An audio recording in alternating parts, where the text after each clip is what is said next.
오늘 전해드릴 소식은 한국에게는 굉장히 반가운 소식인데요. 바로 하나 5조 4천억이 걸린 호주의 차기 장갑차 사업에서 우리 장갑차 AS21 레드백의 우세가 확고해지고 있다는 소식입니다. 현재 레드백은 작년부터 독일제 장갑차인 KF41 링스와 호주군의 차기 장갑차를 결정하는 랜드 400 페이지 3에서 최종 후보로 대결을 벌이고 있습니다. 현지에서 각종 테스트를 받고 그 결과에 따라 호주군의 새로운 장갑차로 채택될 예정이었습니다. 하지만 일각에서는 이 최종 입찰은 그저 보여주길 뿐이며 레드백이 결국 패배할 것이라고 주장이 이어왔습니다. 호주가 지난 랜드 400 페이지 2에서 같은 독일제 박서 장갑차 211대를 도입하기로 했는데 같은 계열인 링스가 아니라 레드백을 택할 이유가 없다는 것입니다. 뿐만 아니라 테스트 기간이 길어질수록 이런 의견이 점차 힘을 얻고 있었는데요. 그런데 얼마 전부터 이런 비관적인 전망을 호주 언론이 나서서 깨부수고 있습니다. 지난 8월 11일 호주 언론은 KF41 링스와 박사 장갑차의 기술적 결함이 상당하며 또 라인메탈의 태도가 호주군을 화나게 하고 있다는 보도를 내놨습니다. 보도의 내용이 절반만 사실이더라도 호주군이 링스를 도입할 일은 없어 보이는데요. 반면 레드백은 아무런 문제 없이 테스트를 순조롭게 통과하고 있습니다. 한마디로 레드백이 호주군의 차기 장갑차가 될 가능성이 굉장히 유력해졌다는 것입니다. 그래서 준비했습니다. 오늘은 레드백의 경쟁자인 독일제 장갑차에 무슨 문제가 있는지 알아보고 왜 한국의 레드백이 유력해졌는지에 대해 알아보겠습니다.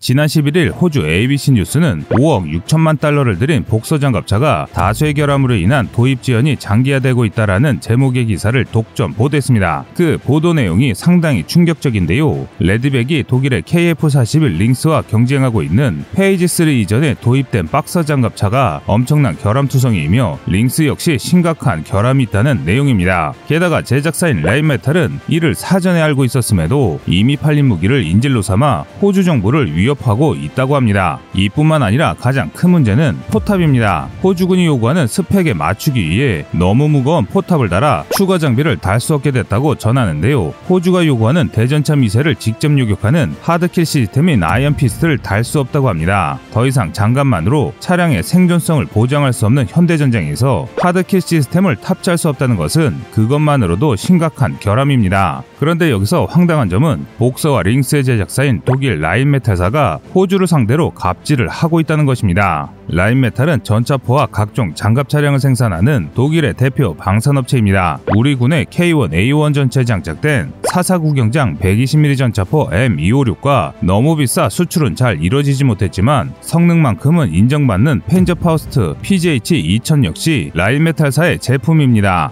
한마디로 미국과 유럽으로 대표되는 서방제 무기 중 각종 포와 장갑 차량 부분에 표준이 되는 회사가 라인메탈인 것입니다. 상황이 이렇다 보니 라인메탈사는 최근까지 별 무리 없이 무기를 팔아왔습니다. 미국과 함께 작전을 펼쳐야 하는 나라들이나 독일의 영향을 강하게 받는 동구권 국가들을 고정 고객으로 확보하고 있었는데요. 그래서일까요? 라인메탈은 호주에 말도 안 되는 요구를 했습니다. 그 대표적인 사례가 복서 등 라인메탈이 호주에 공급하는 차기 장갑차에 들어갈 포는 라인메탈에서 생산된 탄약만 쓸 수 있다는 것입니다. 한마디로 독일에서 탄약을 공급해주지 않으면 포를 쓸 수가 없다는 것이죠. 이는 물건을 판매하는 의뢰 입장에서 절대 해서는 안 되는 행동입니다.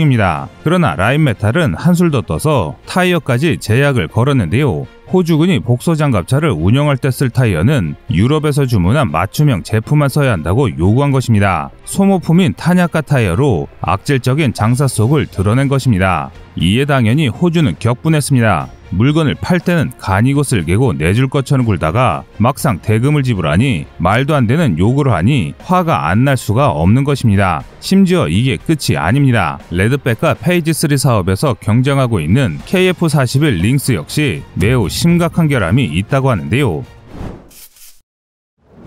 지난 1월 하나디펜스 호주법인은 호주 멜버른에서 레드백 공개 행사를 열었습니다. 이후 레드백의 여러 정보가 공개되기 시작했는데요. 랜드 400 페이지 3의 사업의 최종 대결이 시작된 것입니다. 이 경쟁에서 레드백이 가진 강점은 포탑과 아이언 비전, 아이언 피스트, 그릭 모듈식 장갑입니다. 레드백의 포탑 T2000은 이스라엘 방산기업 LB 시스템사가 만들고 원격 사격 통제 체계는 하나와 손잡은 호주 EOS사가 개발한 원격 무장, 광학장치, 사격 통제 장치 등이 결합된 UT30 마크2 호주 버전인 T2000 포탑을 탑재했습니다. 최첨단 전투기에나 적용되는 첨단 센서와 사격 통제 체계를 장갑차에 탑재한 것이 가장 큰 특징인데요. 차량 내부에서 착용자가 특수 헬멧을 쓰고 고글 화면을 통해 전차 외부 360도 전 방향을 감시할 수 있는 아이언 비전은 능동 위상 배열 레이더와 연동해 전차로 날아드는 적, 대전차 미사일 등을 사전에 포착해 유격하는 아이언 피스트라는 능동 방어 기술이 탑재됐습니다. 또한 레드백은 우리 군의 실전 배치돼 성능이 검증된 K-21 보병 전투 장갑차 기술에 K9 자주포의 파워팩 솔루션을 더해 만든 미래형 궤도 장갑차입니다. 이스라엘이 개발한 아이언 비전은 헬멧 착용자가 고개를 돌리면 T-2000 포탑이 따라서 회전하고 고개를 들거나 숙이면 포신도 따라 위아래로 움직이는 마치 HMDS와 매우 흡사한데요. 로겔 콜린스사가 개발해 로키드 마틴에 납품한 이 장비는 세트당 4억 4천만 원짜리의 장비로 3세대 HMDS로 F-35 조종사 헬멧과 유사한 성능을 보이고 있습니다. 3세대 HMDS를 통해 아이언 비전의 대표적인 기능은 HMDS 헬멧을 쓰면 전후 좌우는 물론 발밑 공간까지 헬멧의 디스플레이를 통해 360도를 한눈에 볼 수 있습니다. 또한 적이 나타나면 헬멧 스크린에 자동으로 추격 목표가 표시되고 경고음을 내며 추적합니다. 뿐만 아니라 고무궤도, 암내장형 유기압 현수장치 등 최신 기술을 도입해 차체 중량을 줄이면서도 기동성을 극대화한 첨단 무기로 독일 라인메탈사의 링스에 맞서고 있는데요. 그럼에도 최근까지 링스를 압도하기 어려울 것이라는 여론이 대세였습니다. 독일의 링스가 그만큼 강적이었기 때문인데요. KF-41 링스는 판매자에게 갑질을 하는 것이 가능할 정도로 세계 장갑 차량 시장을 꽉 쥐고 있는 라인메탈이 내놓은 야심작입니다. 호의 명가답게 우수한 성능을 발휘하는 35mm 기관포를 탑재하고 부무장으로 무인기 발사대를 장착할 수 있는 첨단 무장에 집중하면서도 신뢰성 확보에 집중한 차량인데요. 라인메탈이 직전에 개발했던 푸마 보병 전투차의 실패를 답습하지 않기 위해 신뢰성에 집중했습니다. 푸마 보병 전투차는 최신 트렌드에 맞추기 위해 억지로 과도한 성능 향상을 추구하다 개발 기간이 늘어져 완전 실패한 무기가 됐는데 여기에 독일군의 군축까지 겹치며 사업이 완전히 백지화됐습니다. 그래서 라인메탈은 이번 링스 장갑차에 이미 신뢰성을 입증한 PGH-2000 자주포의 궤도와 복서 장갑차의 MBC 등을 사용했습니다. 하지만 엔진과 변속기는 새로운 체계를 도입해야 했는데요. 여기서 문제가 터졌습니다. 벤츠와 아우디의 나라 독일에서 만든 훌륭한 엔진이라 알려졌던 링스의 리멜 엔진에서 여러 문제가 터진 것인데요. 호주군 관계자에 따르면 링스뿐 아니라 이미 도입된 박서 장갑차의 MTU 엔진에서도 문제가 속출하고 있다고 합니다. 품질과 신뢰 독일산 엔진이라는 신화가 무참히 깨지고 있는 것인데요.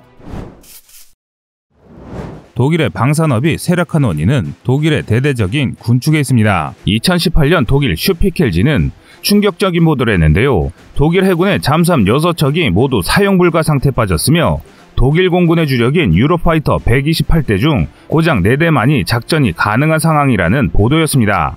이는 높은 유지비와 인건비로 인해 정비의 제한이 있었기 때문이라고 밝혔습니다. 국제전략연구소의 자료에 따르면 2018년 독일의 나토 기준 국방비는 약 390억 달러이던 대한민국에 비해 100억 달러 이상 큰 500억 달러를 지출하고 있습니다.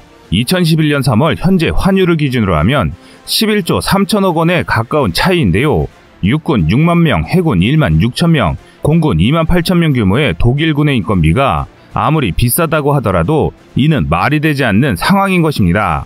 반면 우리 한국의 AS-21 레드백은 아무런 문제 없이 선전하고 있습니다. 고무 궤도와 신뢰성이 입증된 엔진 덕에 아주 부드러운 승차감을 제공합니다. 이는 페이지 3 사업의 또 다른 경쟁자였던 AJAX를 경험했던 호주군에게 큰 메리트로 여겨지고 있습니다. AJAX는 영국의 차세대 장갑차 사업인데요. 지금 영국은 3억 5천만 파운드, 우리 돈으로는 5천억 이상의 예산으로 개발한 AJAX 장갑차 프로젝트가 난항을 겪고 있습니다. 영국 육군의 기존 장갑차를 대체하고 영연방 전체에 판매하려 했던 이 야심찬 계획은 처참한 실패를 겪고 있습니다. 시속 20마일, 킬로미터로는 시속 32km 이상으로만 가동해도 엄청난 진동으로 승무원이 이명이 발생하며 장전장치의 결함 역시 심각합니다. 이런 똥차를 타다 최신 유압장치와 고무궤도를 쓴 레드백을 타니 호평이 나올 수밖에 없는 것이죠. 그런데 장점은 이게 다가 아닙니다. 이미 수출되어 호주 현지에서 생산되고 있는 K9 자주포와 공장을 공유할 수 있다는 점이 가장 큰 강점으로 꼽히고 있습니다. 게다가 레드백은 하나의 군수기업이 개발한 무기가 아닙니다. 있습니다. 레드백의 개발사 하나는 호주의 장갑차 교체 사업에 이어 벌어질 대형 사업을 고려해 협업으로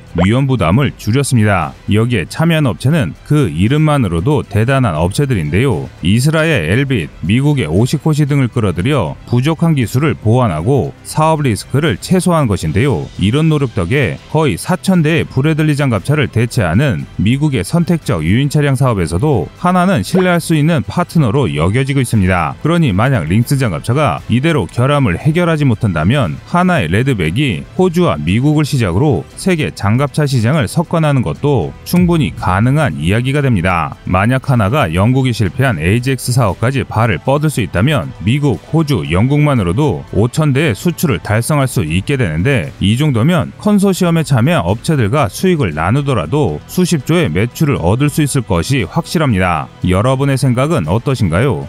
시청자님의 현명한 의견을 댓글로 남겨주시기 바랍니다. 여러분들의 좋은 의견이 좋은 영상을 만드는데 많은 힘이 됩니다. 이상 꺼리튜브였습니다.